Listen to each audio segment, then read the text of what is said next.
Our next guest doesn't flinch at a dense Alan Moore script or shy away from realistic anatomical renderings or even stabbing treacherous weasels in the skull. Here to give us commentary on his Legends of the Guard story, Gene Ha. Hello, everyone. Welcome, Gene.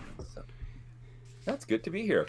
So I started by, even before you got here, talking about how for years I had told some weird version of how you got into Legends of the Guard, and then you overheard me say it once, and you're like, that's not how it happened.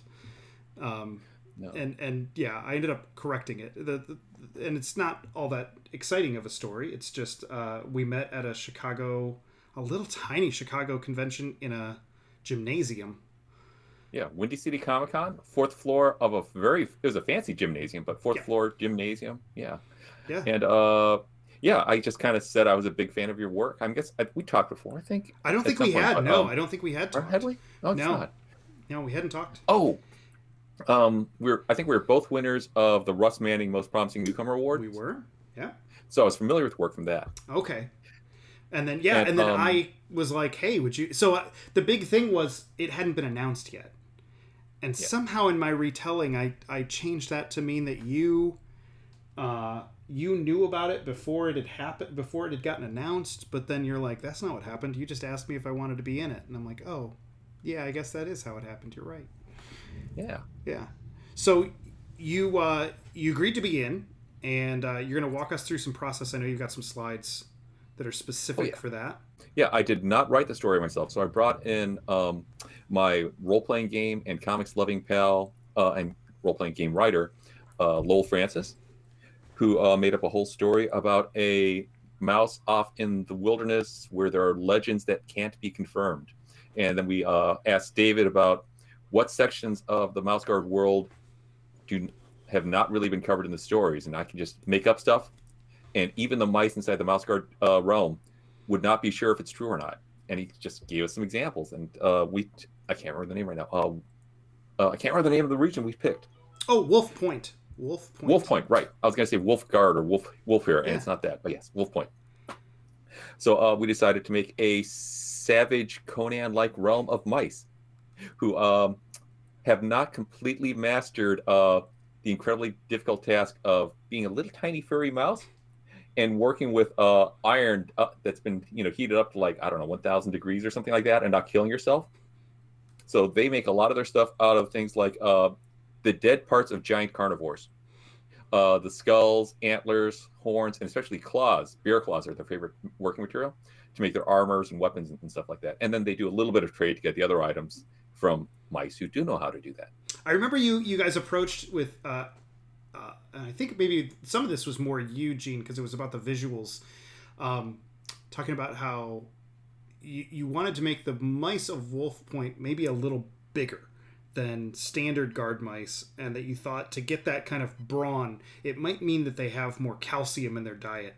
And so you had, and you were like, I want to show all these things that are like made of bone, and maybe the idea is almost like kind of how hamsters have those little chew things to kind of keep their teeth sharp, like they're sharpening their teeth on these bones that they're using as their architecture. They're not using tools to carve them, they're chewing on them, and that's how. And you had this whole backstory, and I'm like, but it's just going to be a panel in the, like, it's just showing up in the background, right? And you're like, yeah, that's it. I was like, okay, cool, whatever you want to do, man. And if I'm actually going to jump ahead to one of these images, so are these totem pole like objects inside the foreground of this scene? And those are deer antlers, and they've been carved, but it's because these mice need a source of calcium, and their major source is any bones or antlers they can find from dead animals, either the ones they've killed or just ones they find lying around. It's like, oh, yum. Yeah, we you did. Milk makes the body good, except bones. You did a ton of world building that, barely is only implied, barely appears in the story. And you guys were working hard before you even got started. No, but the more civilized mice have the whole barrier, the scent barrier, blocking off large animals from coming in, which means they don't die very often within their realm. Mm-hmm.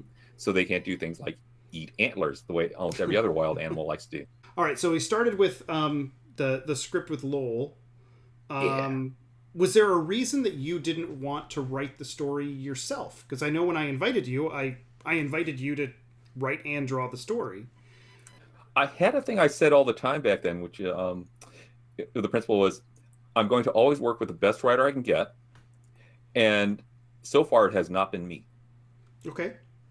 So I really wanted to work with my friend Lowell because I had a strong suspicion. I don't think I talked to you about role-playing games much at that point, but I had a strong suspicion that role-playing games were an important way of understanding narrative and teaching narrative and learning it. And he had taught me some stuff about using narrative in role-playing games that I'd never heard anyone talk about before. Yeah. Where, yeah, most of my experience was you enter the next 10 by 10 square and there's a monster in it or there isn't. And then they activate as soon as they see you. And it's just like, but he actually understood it as, he understood narrativist RPGs like a decade before I'd even heard of it. Okay. Yeah. I've always stood up on the idea that the best training in storytelling I ever got was through playing role-playing games. And part of it's because you always know if the story is working or not because of how everybody is sitting around the table. Because even if good things aren't happening, that doesn't mean that every player is getting what they want and it's every success and everybody's getting experience and gold.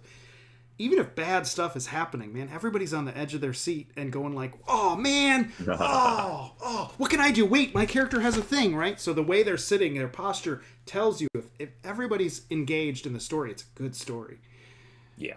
And I'm going to say also, every really great comic book writer I've ever met in person is really good at keeping an audience wrapped in attention with them, even though that's not their real job. But it's the whole storytelling principle, just all the principles all still apply live and inside of script. And that was Lowell for you. Yeah. Okay. Yeah. And the way he can control a table is really important. It's just taught me a lot of lessons, both in comic book storytelling and in dealing with real life. Did you guys collaborate together on story at all, or was it pretty much in Lowell's hands? I mean, mostly was in his hands. Okay. And what I tend to do with most writers, sometimes it's a half and half collaboration, but usually it turns out they come up with a lot of ideas, and either I tell them different ways it can be translated into comics that they might not have expected.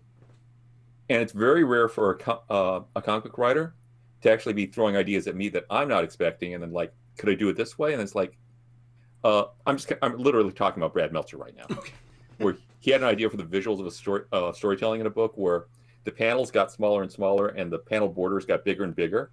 So by the end of the book, there was almost the panels were super thin and the borders were super giant, super restrictive. And I was like, but I'm not doing any work. I feel bad about not doing any work. He's like, trust me, do it. And it worked. So that's great. But in this case, I was overflowing with weird ideas of like how these savage mice would be living. Okay. So from the script, what happened next? So the next thing was me trying to figure out what technique I was going to do, because at this point I had not done all of the visuals in a comic book story. I'd done a little bit of work on comic book covers where I'd done everything except logo, graphics, blah, blah, blah. But so I began doing some test images to figure out how I would do it and not drive myself totally insane doing it. Yeah, so I did a black and white drawing. You can see this drawing here is inks and pencils, and then I wanted to. And this was traditional inks and pencils. Yeah, on real paper. On paper. Back in the olden days when we used paper. I draw on my iPad Pro now, which is a really huge advantage for drawing fine details because I can pinch and zoom. But back then, I still had decent eyes. I began working, kind of going from light to dark, and I really didn't like the effect. So this is now scanned. It's an ink drawing that's scanned, and now you're digitally doing some kind of more of a painterly background. Yeah, digitally. And doing painting in Photoshop. Yeah. And just, I did not like it. It looked like bad watercolor to me. Okay. And I began playing around, getting a little more richer, having more fun with it.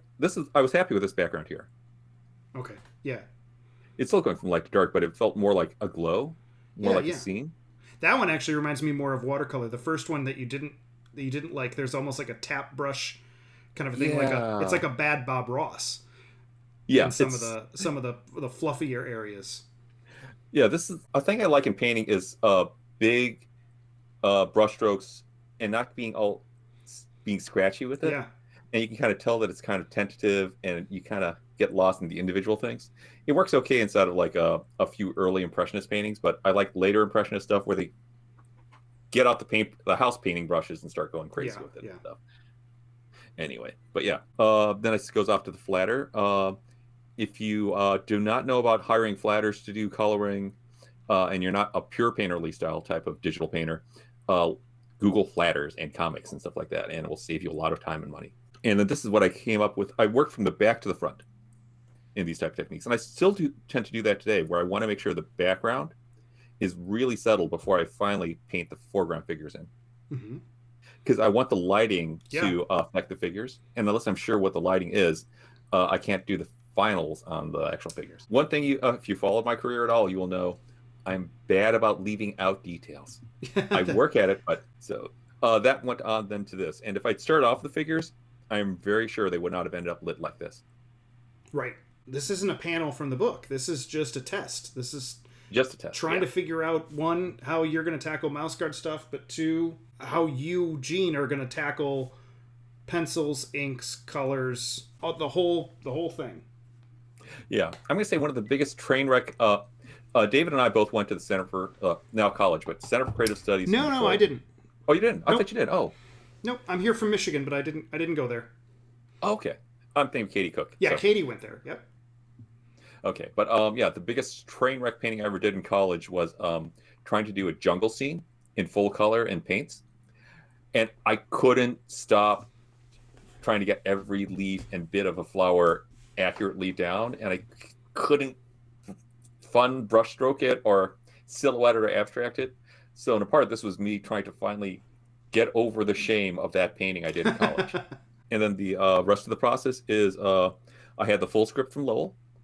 We talked over what I wanted to do. I think I'd done some little tiny doodles, very simple doodles on what I wanted everything to look like basic character design. Mm-hmm. But a lot of the stuff I tend to design on the page. I actually sometimes doodle on the sides and just design the character there because, again, Gene Ha's problem is that he tries to throw in too much detail. So if I have a large piece of paper to design a character on, I'll design a character with lots of fiddly details. Mm-hmm. I mean, beyond, of course, Worley and the Mink, the main characters. But I mean, I keep on adding more and more details and stuff like that. And fighting that is really hard. So if I design side characters really tiny in the side of the script or on the side of the page, I will add the details afterwards. But the basic shapes are simple enough so that I'm not spending all my time kicking myself for having an intricate, unusual woven mail armor on them that I would have to draw every link and stuff like that around the collar. Right. It's just... Right, or a whole wreath of peacock feathers as a backdrop. I don't even know what you'd call that, like a cloak collar. Yeah. I designed it. Yeah, in Top 10, I had a character, King Peacock, who had a full tail of peacock feathers sticking out of the butt of his pants, and that's fine if so. But that's you only draw that if you're drawing the top of his body, especially if you're drawing him from behind. The problem is also I designed the bottom of his body so that his pants were skin-tight paisley, and I had specific paisley patterns for each section of the thing so that it was always consistent. I didn't just draw paisleys all over this area of pants. I had the pattern, and I had it marked out where every curl went and every dot went. You're insane. It's very consistent. Yeah. If I draw that character again, I know how I'm going to redesign him because I am fortunately not quite as stupid as I was. So my design process of keep it simple, very important for me. So did we miss a step here between, because that was really rough, and then we go to inks. So the thing is, there is a pencil stage. Okay. But because I'm doing the inks myself, I never scanned the pencil stage. Ah, okay. So I penciled it and I tightened up the thumbnail, and then I inked it. And this is the first time I scanned it. There's no record of any of the pencils, but it is there. And these are, again, traditional inks on paper. Yeah. Because this is from the era where paper was a thing. Yeah. I should also mention, you can see here the lettering I chose, which is part of, I've taken over every step of the process of making comics pretty much at some point in my career without regret, except lettering. And this is the project that finalized in my head. Damn it, just pay a letterer. Yeah. I regret this. I wish I'd done a better job. I wish I'd done a better job. I wish I'd hired somebody else who could do a good job. So I'm seeing techniques on this that are not just pen, but also brush, and there's some dry brush going on with these inks. Walk us through what you were using when you were inking this. I believe it was actually I think this is the era when I was first going through using really good inkjet paper, and then actually I think it was a nice marker, and then some disposable tech pens. Really? Okay. I Yeah. assumed that the rocks and the lines on the ink bottle, as it were all brush. You're saying that No, was and a marker of some kind. yeah, and you'll see that the ends of the strokes of the brushy strokes Mm-hmm. before I cut them off with on the panel borders are all square, and that's because it just tends to be with Well, that but you could use marker. is it a filbert? Is it filbert, the flat brush? I can't remember the name of the different brushes, but there is a flat brush that you can get that same look with. That like it looks like a chisel tip. I bought like a huge pile of different disposable tech pens and disposable brushes, and even in a really expensive refillable brush pen. And it turned out the one I like the most it still remains the Copic sketch marker, which is their name for their brush marker. Mm. So I'm pretty sure that's the one I used on this one. Okay. And it works for me, and it doesn't work for anybody else. So I'm not recommending it. I use them. I use the Copic multi-liners, the felt nibbed like tech pens. Yeah, but as far as I know, I'm the only person who uses this Copic sketches for inking. Okay. And that's unusual. Yeah. Oh, and also, I think I've improved my paper since then. I'm not sure if I use this paper then, but the paper I use now when I draw inks is acid-free archival, Lightfoot animator's paper. All right, so you got these inks done. What happens after that? Let me see. I should mention the lettering here is pre-printed onto the paper, and using a thinner paper let me put it through an inkjet printer. Oh, so that's I could, so like, blue line and stuff like that. Okay, so you knew exactly where it was going to go. Yeah.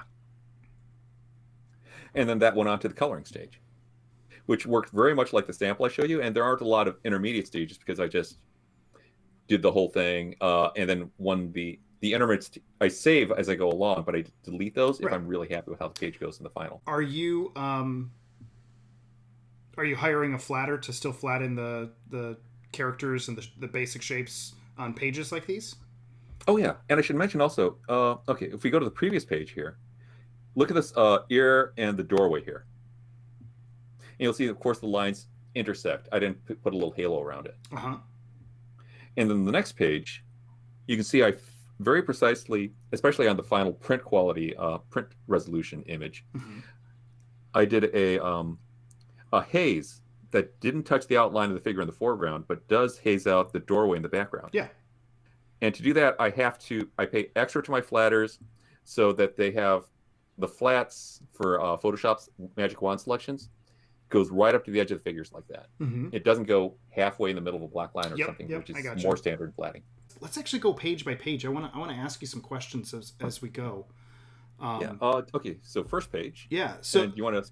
I'll prompt. I mean, if you have some specific things that come to mind, fine. But I've got some questions. We see Worley in the first couple panels in his home. I think it feels very much like a mouse guard thing that I would do in terms of it's that like hobbit hole hominess, right? Like this is the goal is you want the reader to look at it and go, "Oh, I want to live there." You know, there's books and scrolls and nice brickwork and woodwork, and it's just doing this, you know, nice little thing of sitting and writing with a feather quill. But a detail here that I'm noticing is the hat. Oh yeah, that wicker hat. Where did that come from in the details of trying to world build and set up who Worley is? Oh, what is that informing, and where did it come from? Okay, I wanted to make him nerdy. I wanted to make him look very nerdy. So I forgot the symbolic importance of it is that it's a lot of slightly nerdy things like naturalists in the wild wear these kind of pith helmet hats. Okay. And the other people who were famous wearing for the pith helmet hats are mail delivery people, mailmen and mailwomen. Okay. So I wanted to kind of set him up as this kind of slightly academic person. Though, I mean, a really good kind of a safari hat, pith helmet hat is actually kind of like armor. It might have like actual metal inside of it to keep it reinforced. you can you can hit it with a sword and it's not going to go through. Right. So it's kind of implied he's kind of warlike, but he's also kind of a nerd about it. Yeah. And he's kind of an academic. What is the receptacle? What is the container that the ink is being stored in? Oh, an acorn. I gotcha. Just the nut part of the acorn upside down. That's and then the point has been cut off. That's where he's dipping. Yeah, and then they have to figure out a way to take some type of tool inside and just scourge it out. Yep. Scrape it out. This is very much a story in the Tolkien tradition, where you start off with the hobbit who lives in a hole in the ground, Mm-hmm. and everything is polite and safe and comforting, and then he goes off into the wider world, and he finds out that dwarves don't kill their wolves before they eat them if they're fighting the orcs or something. He finds out it's just like everything beyond the borders is horrible. Yeah. But fun. So second page is the introduction to those lands. And this is where we talk about the calcium and the totem poles that have been chewed and carved into these more savage depictions of things. Yeah, and I'm assuming that they get shorter and shorter with time as they eat more and more of the calcium. But are probably just replaced with more bones, right? Yeah, and because there's like this constant supply of dead animals that the people, the mice of Wolf Point, can harvest as trade items and also for their own survival. They make things out of bones. They eat them. Claws are very important. If you see their armor, it's supposed to be at least the chief's armor is all made out of a scale mail of bear claw bits. His symbol of wealth is metal. Metal is very fancy, so they have all those earrings partially to make them look like savage pirates, Mm-hmm. but also because these are things they can't make themselves. So therefore, it's this great sign of wealth that the chief is able to buy that much metal and wear it all the time. The second panel, a couple interesting framing things that are happening, and I know we talked about lettering not being either one of our fortes, but there's so much text in that panel that it almost kind of it changes the shape of the panel.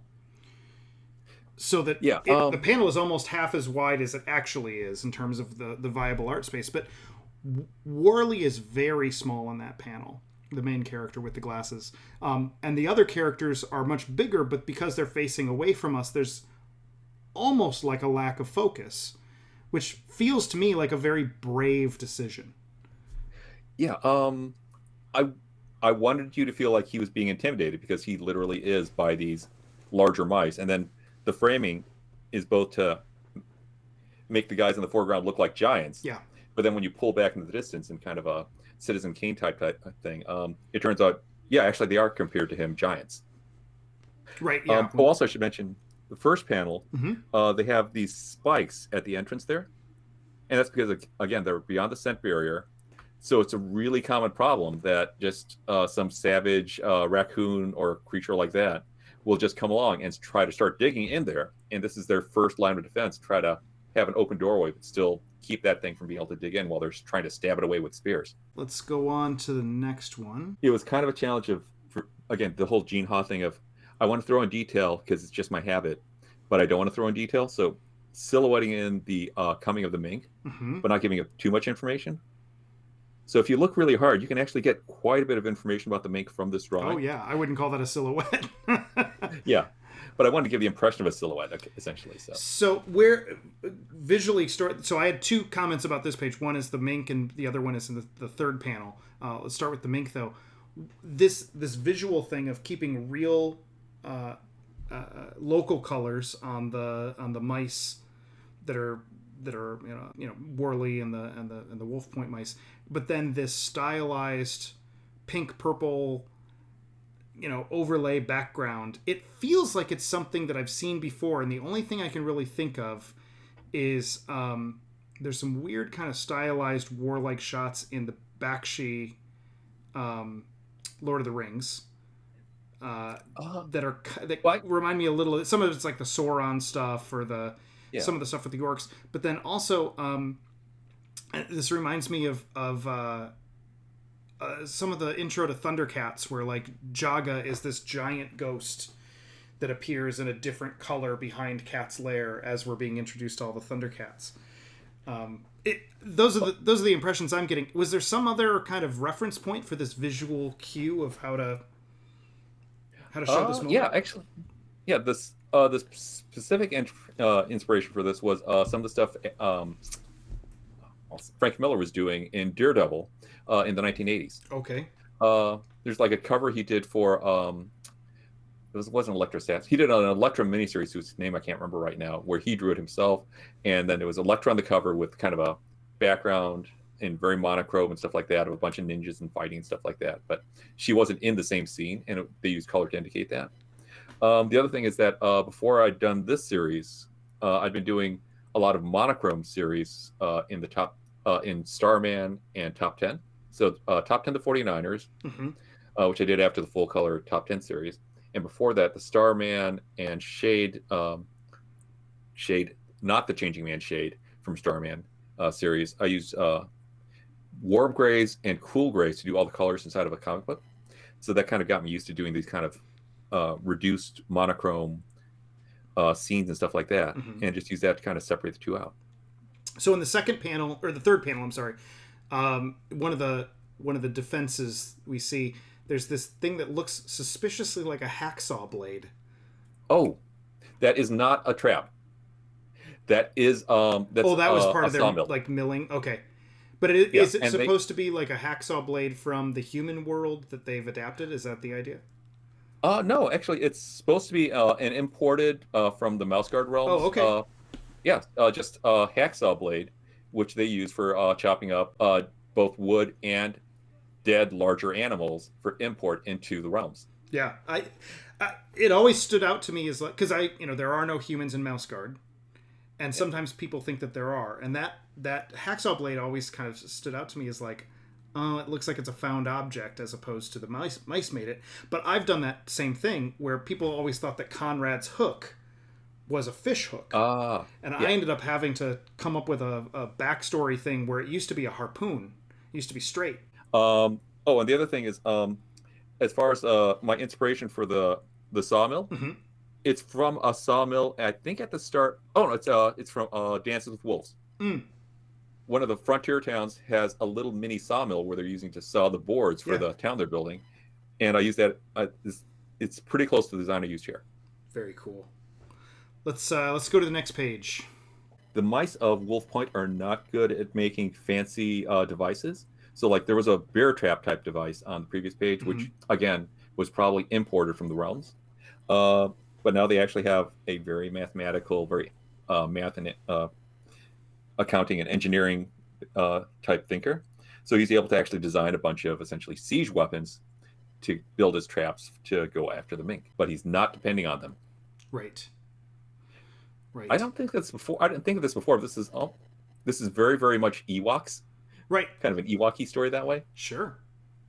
And then you can see a little bit better the chips of bear claw that are kind of their front piece armor in that top panel.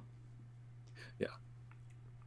And having owned a lot of dogs over the years, I know bear claws work in a very similar manner where it looks like this just, if you don't cut it or if they don't walk on cement enough, it just turns to this even with kind of almost scimitar type blade or scythe-like blade. Yeah. All right, let's go on one more. Yeah, this was, I remember there was a danger in getting Legends of the Guard going because so many really talented artists showed me how I could be doing a better job doing Mouse Guard, which is super intimidating. And yeah, there were a couple of stories in that first one where, like, some of them you go, okay, well, stylistically this is so different. I'm not going to feel competitive, or I'm not going to feel, weird. But then some of them I'm like, oh, you got to be kidding me, man. Really? You're gonna make me look that bad by doing this? And it was the sense of depth that you were getting with your painted backgrounds and inked foregrounds. And I think this middle panel is one of those great examples of the push between foreground, middle ground, background, where you really get like a cinematic sense of depth. Though I will say part of the charm of Mouse Guard is specifically the kind of slightly claustrophobic feel you get, which makes sense. I'm thinking that mice probably don't have good distance vision, so that probably is how they see the world. Also, this reminds me of a discussion we had early on where when we were working on this, where I was asking, okay, so you draw the mice with hands where they have a thumb and two fingers, and they're not like our mice in our world, which have yes, that's actually how they're supposed to be. No, not it's necessarily, because people are drawing them with 4 fingers. I'm yeah. not going to stop them. I didn't want to restrict people. Yeah, and that all just came down to me being an idiot. Somehow, I mean, I had been drawing the mice since 1996. The first issue didn't come out till 2005, but I'd been drawing these mice since 1996, just in my own sketchbook and stuff. And somehow I had it in my head that mice have fewer digits or something, and I think it was just I had drawn Nightcrawler and I had drawn the Ninja Turtles enough that's what felt comfortable. And so yeah, I just kept, and then it's like, well, I'm just going to keep drawing them that way. And yeah, people had questions like, wait, what happened? What's going on? Why do they only have, you asked that. So I thought the other thing you were going to bring up was the other anatomical issue, which is you asked me, or you said, it wasn't a question. You just said, I like how you draw the mice like they have cat ears, like they're more predatory. Oh, yeah. And I was like, what? They don't have cat ears. And then you pointed out, you're like, no, look, see, it's a shape like a cat ear. It's pointed. And I was like, oh, shit, I didn't mean for him to look like that. I got to change that. So it made me aware. It's like thing that you don't notice until it's pointed out about your own work. And then I made a conscious effort to get them a little rounder. And then in Black Axe, I went too far. They're perfectly round, like Mickey or teddy bear ears. And now I've been kind of pulling them back to be a little more almond shaped, so they have a little bit of an ellipsy point, but not as pointed as they were back in the fall era. The things you do weird in Mouse Guard are part of what makes it so charming and beautiful. So, and it's not like you underthink anything inside the book either, or you try to underthink it. Yeah, so. I hope not. Let's move on to another page. All right, so yeah, here I remember we had discussions about what comes down on the mink's head. What was what did Worley have suspended when he's luring him out to kind of drop this down on his head? And we had talked about lots of different things, and one of them had something to do with it had lye in it or something, and it was going to burn. Oh, yeah. It would have. I mean, not that you were going to draw the weasel's eyes getting burned out, but you hated the idea that it could imply, if it was this or this, that it would mean that the weasel's eyes are probably getting like chemically cooked out of its head. And you're like, yeah, I don't think we can do that. I think we're going to have to make it something like ink or paint. Yeah, and I think, man, I can't remember all the discussions on that point. I remember telling you, go ahead and say that it's lye or say that it's, yeah. And you guys were like, or lime or something like that. And you guys were like, no, we can't do that. And I'm like, yeah, you really can.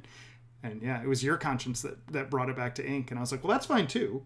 Well, I'm going to say I like ink because, of course, he's mainly a mouse of letters and numbers. Yeah. So having him use ink to defeat a mink fits better. But I can't remember. It might have been me arguing for lye, actually, and then Lowell saying, no, let's not do that. Or it might have gone the other way around. I can't remember. I remember one, I think it might have been Lowell, was horrified at the idea that I was okay with that and saying, like, it was probably Lowell. And then I think he described what would actually happen. And, like, and it was something about like his eyes are going to get cooked out of his head from the inside, and I was like, well, you don't have to draw it, you just have to say what it is, and then he's blinded to, like he just can't see as he's walking around. That's fine. Oh, there we go. Okay, I was going to say on the previous page I didn't really set up the scale difference. It's implied, but I don't really set up the scale difference between the mink and a mouse. I think you see it in panel 3 pretty well. Yeah, but the last panel is definitely foreshortened.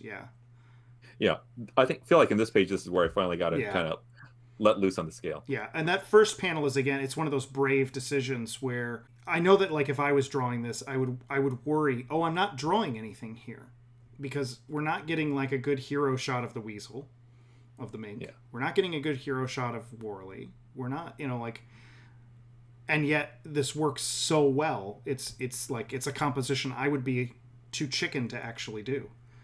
I'm surprised by that, but this is essentially the first panel is essentially a Jurassic Park type scene. Yeah. Where oftentimes you won't have the whole dinosaur in the frame. Yeah. Because there's just no way to fit it in, and that's partially used to imply how big these things are compared to humans or mice. Yeah. So. And then panel 2, something that I always kind of felt like it was hard for people to follow part of what's going on, but he's using while the mink is blinded, he's using the metal tip of his cane to kind of like lead the mink to follow, is the idea. So he's kind of luring him while he's blinded. Yeah, I don't think it's clear what's happening in panel 2, but I think in panel 3. By panel 3, you think the next tick of the of the staff makes it clear. Okay. Yeah, and it is frankly a Frank Miller influenced blind man type scene. Okay, and that close up of the mouth wide open, and yeah, that's so great. And where it's cropped too, the fact that it's a blind mink, and so we don't really need to see all the ink over its head. I think again, I would probably show the whole head, and this is the better choice. Yeah, it kind of implies that it's blind by not showing the eyes at all. Right. Yeah, it's like you're accomplishing, like you already got the job done of showing that it's blind by not having to draw the top of the head. It's a better way of getting there. Yeah, I'm also going to mention, because of my obsessive nature about certain things, at the Center for Creative Studies in Detroit, I went to school with a lot of product and car designers who are obsessive about getting reflections right and how it warps lines and things like that reflected in it. So I spent way too much time thinking about, okay, where do all of the reflections of the different parts of this blade lead to? And it's kind of scientifically thought out. He was leading him to a dummy, a decoy. Yeah, so yeah, you can see his scarf there is on the decoy, but not on his actual person anymore. Yep. And then leading to my introduction of Gene Ha not shying away from stabbing treacherous weasels in the skull. Shunk. Yeah. And this is the most Frank Miller influenced scene of them all. I can totally see that, yeah. All right, let's see. There's one last page, I believe, after this, right? Yeah. Yeah, and you'll see a color shift here, which is supposed to kind of be going essentially from autumn colors to spring colors. Ah, okay. And yeah, he wins the love of the girl and gets to take home all kinds of riches. Yeah, and the girl turns out to be strong enough to punch out the creepy suitor. That cart's great. I don't know. It looks a lot like the cart that I did for Legends of the Guard Vol.1. I wonder if I looked at your cart for reference. I mean, it also just looks like a medieval cart, so I might have looked at the same reference for medieval carts that you would have looked at, but I'm wondering if I referenced your cart, because I actually built a little model for mine. Because, you know... Oh, and I'm not sure if everyone's going to catch this about the goods in the cart. Mm-hmm. So there's antlers, which obviously are antlers. Yep. But then there are a lot of teeth and soft furs and dark pinstripes. Okay. What I noticed the pinstripe is... you know what? I never noticed that, Gene. Yeah.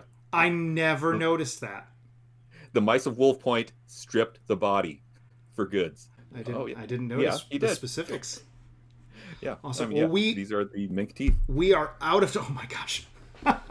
That's awesome. I love it. See, I wouldn't have had a problem if you had gone with blinding the thing with lye. You're gonna do a full autopsy and cart around the goods afterwards. No, I mean, yeah, those mice were eating mink liver for quite a while after that. They're gonna get gout. They're gonna get mouse gout. All right. Well, we've run out of time, Gene. But for people who are interested, what is the best place for people to find out what you're up to and to follow you to know what's going on? GeneHa.com is pretty good. But if you just want to contact me online, go to my website, GeneHa.com. There's a contact form. Gene, thank you so much for coming.